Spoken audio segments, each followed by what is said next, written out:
What's up, everybody? I am John. I'm not Peter McKinnon. I'm not. But check out his channel. He's dope photographer. Shout out to Canada and bacon. I love it. Anyway, I'm Johnny Nomega. And if you handle the music, I'll handle the business. And today we're going to talk about Distrokid versus Tunecore. Actually, we're not. I'm sorry. We're not going to talk about Distrokid versus Tunecore versus Ditto versus Taxi versus Cdbaby and all those companies. Instead, we're going to talk about all of those companies versus an actual publisher. So if you don't know what an actual publishing company does, they take your music, they help you get it out there, they distribute it, they are more hands-on, kind of like NomegaPublishing.com, quick plug. So we're going to talk about what those companies do, their strengths and their weaknesses versus what an actual real publishing company does. And publishing companies predate these companies by decades. So anyway, that's what we're going to do. Let's jump into it.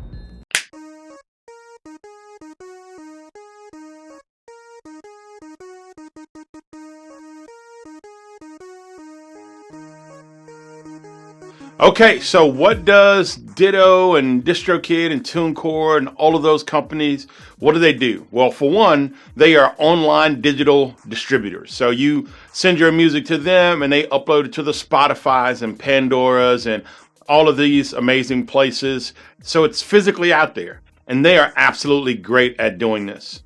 They are great at putting your music out to the world. They're not so great at some other things, and that's what we're going to go over. 5 pros and some cons of digital streaming services, their pluses and minuses versus a publisher. So the number one thing that these digital distributors do amazingly well is simplicity. They are super simple. I mean, great, really, really simple. You just upload your artwork and your music, and I mean, you just click, hey, I want it to come out on this date, February 1st, 2059. And February 1st, 2059, your music is out there and it's populated in iTunes and Spotify and Pandora and all of these different places. They are remarkably simple, super, super easy, and they're absolutely great at that. So number one reason to use one of these digital distributors, they are crazy simple. You don't have to be a rocket scientist to do it. The number two reason, they're cheap. They really are. Some of them are $79 a year. A year. They definitely, hands down, beat publishers, right? In the cheap department, digital distributors, your Tunecore and all of them, they got it down. And the Distrokid and Ditto and the whole gambit, they're inexpensive. Some are less expensive than others, but overall, they're inexpensive to use. So number two benefit to these digital distributors, they're inexpensive.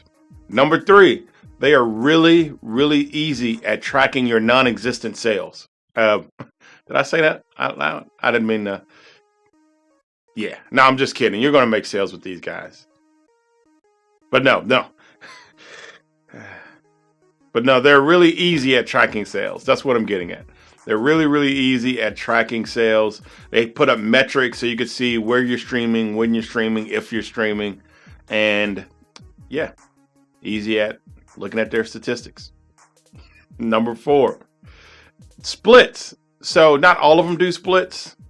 Distrokid does splits, which means if you have multiple people you need to pay, you can have Distrokid automatically give, 10 cents to this person, 20 cents to that person every time someone buys something, streams something.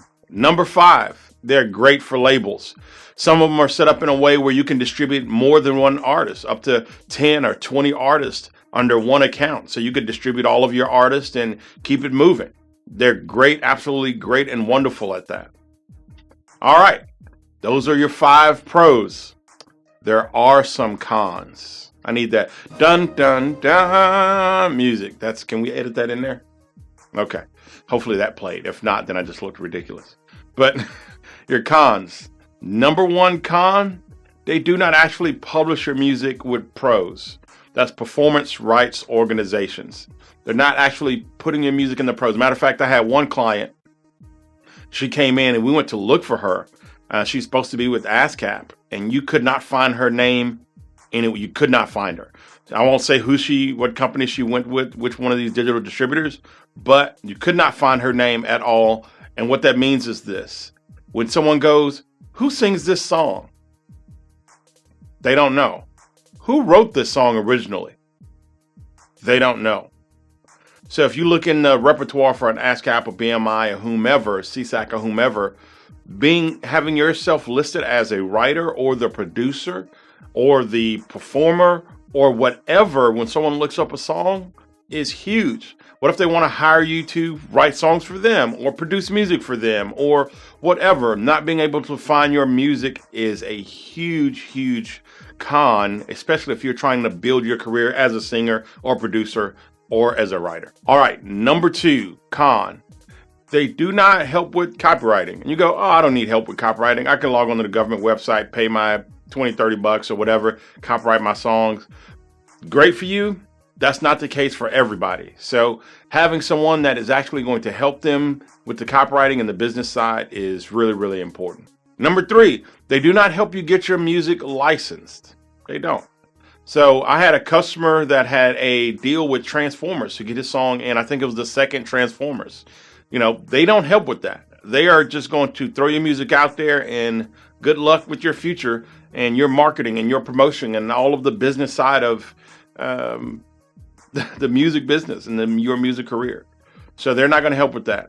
As a publisher, that's one of their huge things. They want to help you because a publisher is actually getting paid when you are successful. So they're not just getting the 80 bucks a year and they're just trying to stack 1 million people together to make revenue. There's an income incentive for your success with an actual publishing house.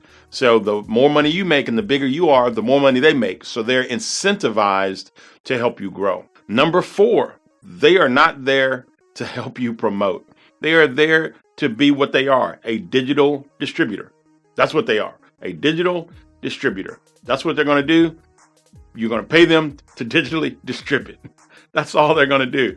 So we're a publisher. They're not just there to pump your music out there. Nomega Publishing, we're not just pumping your music out there. We're your virtual music manager. So we're there to help. And all publishers, not just trying to, ring my own bell. All publishers, that's what they do. That's what publishing houses do. They're there to help you grow, to shop your music, and not just performers, but writers. And, hey, these 10 songs were written by XYZ. If you like those, hire XYZ. So they're going to help you promote your music, help you promote yourself, help you get your stuff out there. Okay. Number 5, they do not help build a fan base. Once again, digital distributor, not virtual music manager, not promoter, not marketer, not copywriter, distributor. So when it comes to building a fan base, which is how you build your career, which is how you build your future, they're not about that life. They're going to distribute you, not help you build a fan base or create a sales funnel or have, create funnels or mechanisms to have contact lists and, that's that, blah, blah, blah, blah, blah. Or they are there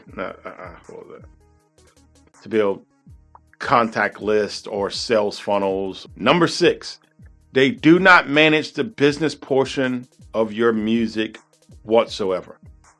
They are not, and I say it again, they are digital distributors. They're not music managers. They're not agents.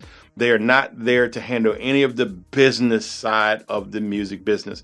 And I always say the music is only half of it. It's 50%. The business is the other 50%. If you only have one, if you've ever taken a test, if you only have 50 out of 100, that's a fail. That's a pretty bad fail. You need them both. You need the great music, but you also need someone handling the business in a great way for you as well. Number 7. They only handle one of the 3 golden P's. The 3 golden P's: promotion, publishing, payment. So they're going to handle payment, but promotion and actual we're publishing, not distribution only. That's a small part of it, of publishing, but actual publishing and promotion, they don't handle it. And you need all 3 of the 3 golden P's to make it successfully in the music business. You need the promotion, you need the genuine publishing, and you need payment. You got to have money to transition from your 9-to-5 job to doing music as a full-time career. Anyway, that's the video for today. Hopefully it was helpful. Make sure you check out www.johnnynomega.com And if you like this, like, subscribe, share it, get it out there, and I'll see you in the next video. Peace.